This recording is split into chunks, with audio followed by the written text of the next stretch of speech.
राष्ट्रीय स्वयंसेवक संघ के नेता इन दिनों अपने बयानों की वजह से लगातार सुर्खियों में बने हुए हैं। एक बार फिर से आरएसएस के एक नेता ने ऐसा बयान दिया है जिसे जानकर हर कोई हैरान है। आरएसएस प्रचारक सतीश कुमार का कहना है कि लोगों को ज्यादा बच्चे पैदा करने चाहिए। उन्होंने बड़े परिवार की वकालत भी की है। उनका ये बयान ऐसे समय पर सामने आया है जब देश में जनसंख्या नियंत्रण कानून लाने की मांग चल रही है। इंडिया टुडे की रिपोर्ट के मुताबिक जयपुर में एक कार्यक्रम के दौरान स्वदेशी जागरण मंच के सह संगठक सतीश कुमार ने अजीबोगरीब बयान दे दिया। उन्होंने कहा कि रिसर्च में कहा गया है कि जिन मुल्कों में युवाओं की संख्या कम है वहां जीडीपी में गिरावट देखने को मिली है, इसलिए हमारे देश में युवाओं की संख्या ज्यादा होनी चाहिए। आरएसएस नेता ने कहा कि 2047 में जब भारत विकसित देश बनेगा तो उस वक्त हमें उसे जवान जनसंख्या वाला देश सौंपना होगा।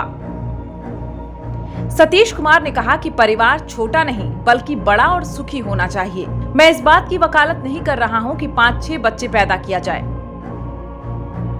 लेकिन मैं कह रहा हूं कि 2 या 3 बच्चे जरूर होने चाहिए। 4 बच्चे होना अच्छी बात है। मैं अपनी बातों को रिसर्च के आधार पर कह रहा हूं।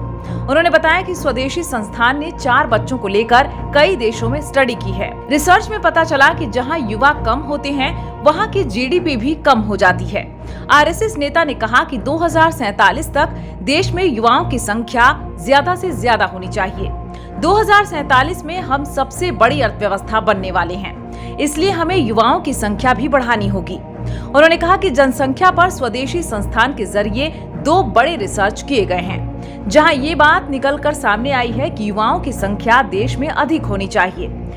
दुनिया में प्रजनन दर का स्टैंडर्ड 2.1 है। हमारे यहाँ ये 1.9% है, जबकि इसे 2.2% होना चाहिए।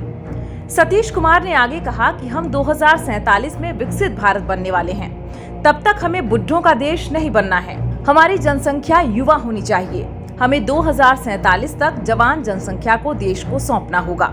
हमारे यहाँ उस घर को अच्छा माना जाता है जहाँ बच्चे, जवान और बूढ़े सभी होते हैं। उन्होंने कहा कि 2047 में हमें गतिमान जनसंख्या वाला भारत चाहिए। हम विकसित भारत बनने पर 2047 में बूढ़ों का देश बनकर नहीं जाना चाहते हैं।